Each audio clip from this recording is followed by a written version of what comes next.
buying an expensive bracelet to surprise his girlfriend on Valentine's Day at a very smart jeweler's shop. The jeweler inquired, "Would you like your girlfriend's name engraved on it?" Roger thought for a moment, grinned, then he answered, "No, instead engrave to my one and only love." The jeweler smiled and said, "Yes, sir, how very romantic." Roger retorted with a glint in his eye, "Not exactly romantic, but very practical. This way, if we break up, I can use it again." Well, as many of you are aware, maybe most of us, this week coming up brings us Valentine's Day. By the way, did everybody get your little conversation hearts when you came in today? Who here doesn't have any? Anybody not have some? We need a few up here. Babs, some of the choir probably didn't get one, Matt. Just raise your hand if you didn't get one. We have plenty of these things here, okay?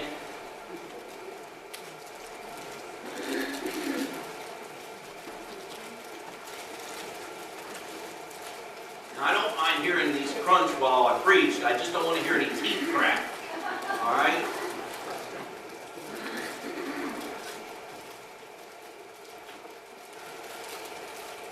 Well, this is the week, right, that greeting card companies, florists, restaurants, barbershop singing groups,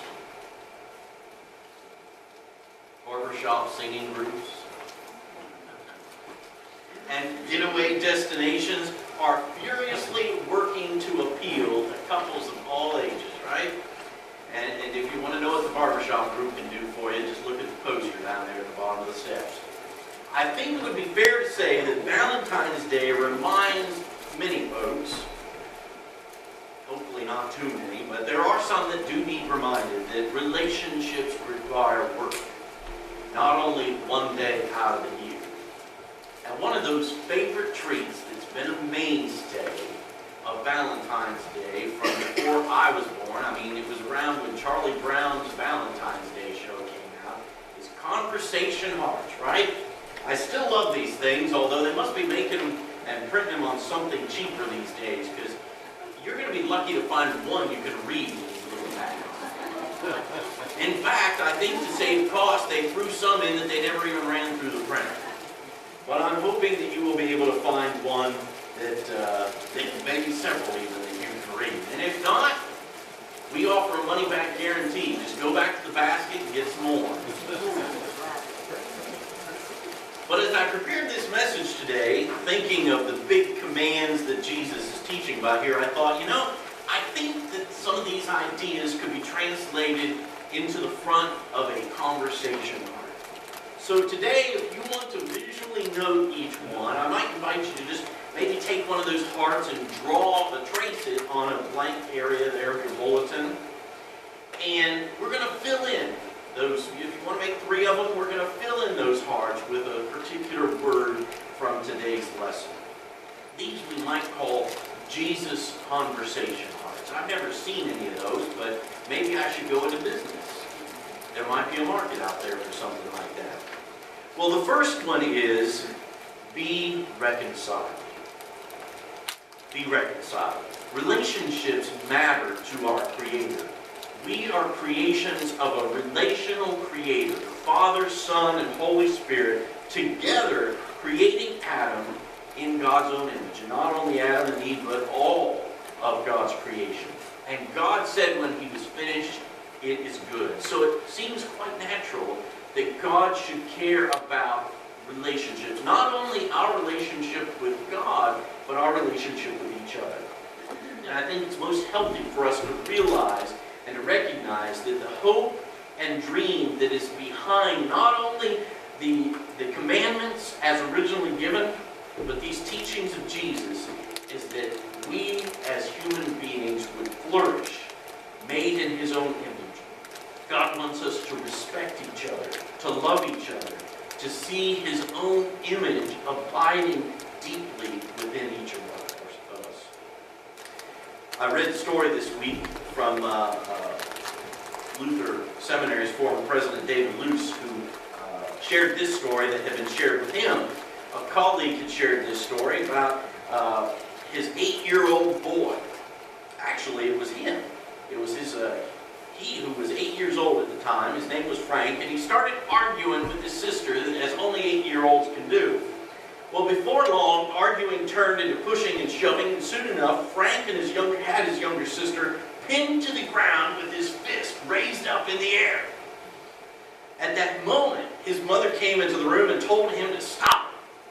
In response, Frank, as he described, reared up as only an 8-year-old can do and declared, with his fist still raised in his air, "She's my sister and I can do anything with her I want."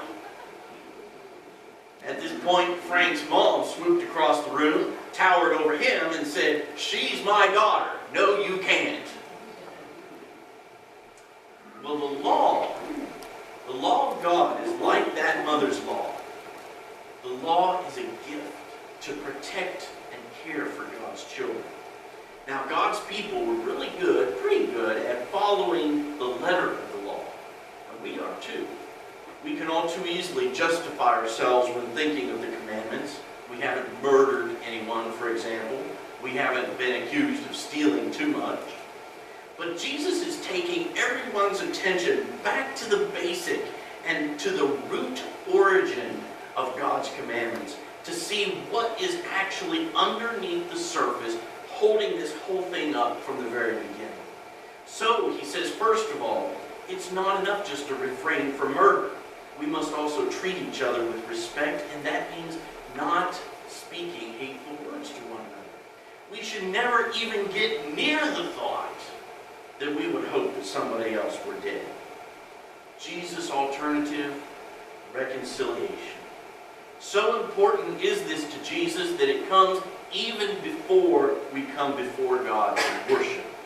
Now, it's quite likely, we don't really see the humor probably in this, but he was being probably very humorous in his idea of heading back home, because when he talks about worshiping and offering somebody's gift, he's talking about Galileans being in Jerusalem and offering their sacrifice there. And then all of a sudden thinking, oh, I just forgot about this one little thing, and going, probably a day or two's journey back home to Galilee, taking care of things and coming back.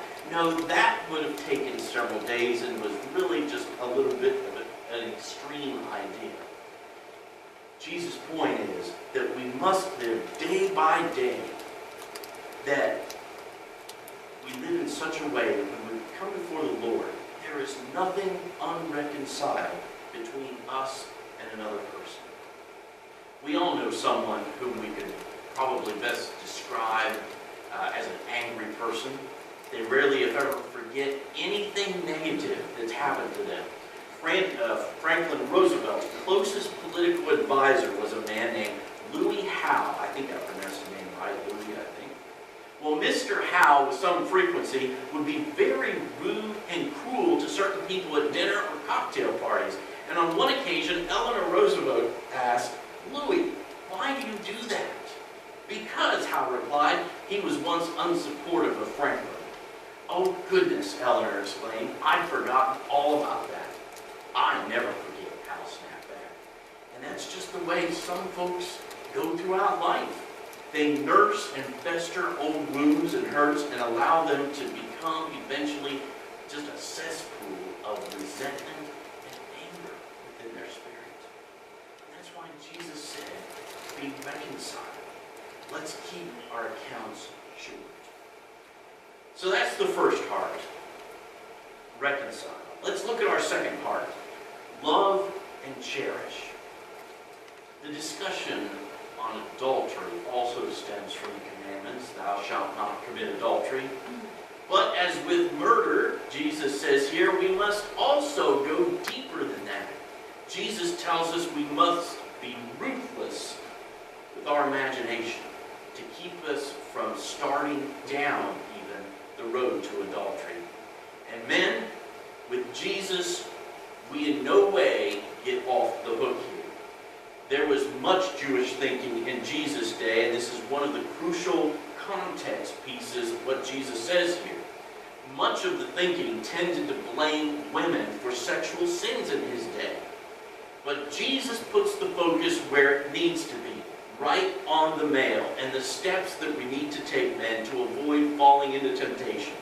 It's the man who looks at a woman lustfully in verse 28. It's the man who must tear out his right eye or cut off his right hand in 29 and 30. It's the man who causes the woman to commit adultery in verse 32 or commits adultery himself in verse 32b. Jesus tells us that we need to avoid the lustful imagination. Our imagination, man, we know it can so quickly take us and make another into nothing more than an object of gratification. And Jesus is dealing very harshly with these thoughts. Why? Because he wants us to be reminded that everyone is fearfully and wonderfully made in the image of God and loved unconditionally and cherished by our Father in heaven. Now, I don't have time to go into depth on divorce and remarriage in the first century Middle Eastern world here. We know that in their day there were marriage payments, dowries, arranged marriages, and none of that really translates well to our day. There were stricter Pharisees whose stance was like Jesus, and then there were the more liberal ones who declared that a man could divorce a wife for any reason at all, practically, for burning his toast or not making the bed right. In the days of Jesus, divorce had become easier and cheaper for a man than ever before, especially during the time of the exile, when they were exiled into Babylon. So where we must leave it for now is the issue of how we offer dignity and respect to all those who bear the image of God and who are loved wholeheartedly by God. And that's everyone. Jesus begs us to remember that beyond following the letter of the law is the reality of a shared life and all that is involved there. And that's why Jesus laid it out for all the men, for it's probably mostly men who are listening to him. In my kingdom, fellow, we treat people better than pieces of property. In Jesus' eyes, divorce was only made a possibility because of sin. Remember, our heart message: love and cherish. There's still quite a debate even today among Jesus' followers regarding remarriage after divorce. I'm sure you all know some churches refuse to marry an individual if he or she is divorced. I know a neighbor in our community who was married several years ago in this very congregation because the church they belonged to at the time would not marry them because at least one of the couple was divorced.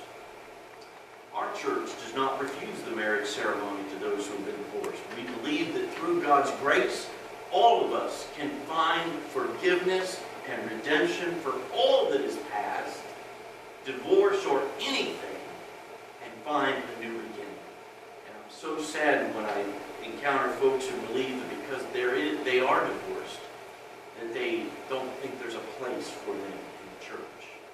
Not in this church. I heard some conversation this week on the radio. Men were invited, I don't know if any of you heard this, this was on 97.9 FM. Men were invited to call in and give a shout out to their wives. And one man called in who had been married 31 years. And the host of the show asked him, he said, in this day when marriages are just not lasting that long, what's your secret? He said, well, over the years there was a lot of compromise. Seems like the secret for him was learning to compromise. And I saw a sign, I can't remember where I saw it the other day, said the longest journey in life is meeting somebody halfway. And I think that's true, especially in our marriage relationships. So, our next heart, and our last heart for today, honest. Maybe somebody has a heart with honest on it. They come up with some strange things for these hearts, don't they? Lying has become more commonplace today, hasn't it? People swear to tell the truth, and then they blatantly lie, whether in court, in politics, in media, or even in communities of faith. A man's word is no longer assumed to be his honor. Some of you may follow, I know some of you do follow the CBS series Big Brother, right? Or maybe one of the other reality shows like Survivor. There's several others. I probably don't even know the names of all of them now. But everyone playing the games like that knows to only believe something being said to them to the degree that they trust that person said. And even then, maybe they should take it with a grain of salt, right, Dana? What Jesus next asks of his followers is utter trustworthiness that does not need oaths of affirmation in dealing with one another. The formal swearing of an oath in court has little to do here with what Jesus is saying. What he asks is that we live utterly true, transparently honest, and dependably trustworthy lives in our kingdom. Because if we're not honest ourselves, why should we expect somebody to be honest with us? We need to live our lives with relationships rooted from the very beginning in honesty. So we have our hearts in front of us, right? A heart reconciled, a cherishing and loving heart, and an honest heart. These are Jesus' conversation hearts for us. Do those hearts describe your heart today? No doubt they do, for at least, I would say, some of our relationships, at least. But most likely, I'm willing to bet there's at least one relationship in your life that might be suffering from a little unreconciliation. Maybe there's not complete honesty there. And I just want to spend a few moments today to invite all of us to call to mind one of the relationships in your life that is very important to you, one that's healthy and whole and good and sustains you regularly. Think about what makes that such a good relationship, why it's so important to you, and give God thanks for that person and the relationship they share with you. So let's spend a moment doing that. And then let us also call to mind another relationship that's important to you, but for whatever reason has suffered some damage. There's no need to figure out who's to blame for that hurt. But rather, let's just pledge to hold that person and hold that relationship in prayer. Offer that broken relationship to God as an offering and as an arena for God's help and healing. Think about what action. Ask God maybe to reveal what action you can take to move that relationship toward greater health. And let us pray that God, through his healing strength, that our hearts would be hearts of reconciliation, cherishing, and love, honest towards all. Let's have some hearts. Amen. As we respond to God's word today, I invite you to turn in your hymn books to number 557. And we're going to sing Blessed Be the Tie That Binds, number 557. And as we respond to God's word, I invite you to bring those relationships that that I was just mentioning about. Bring those relationships to the Lord in your prayers today. If you want to bring one before the Lord at the altar rail is open for those prayers. And if you just want to do that where you're seated in the pew, then that's just as appropriate as well. And the altar rail is open for whatever prayer is on your heart. I'm going to be coming around as we sing and with my basket receiving your prayer concerns that you've committed to those prayer forms. And we'll just go to prayer with those here in just a few moments. Let's stand together as we sing 557, Blessed Be the Tie That Binds.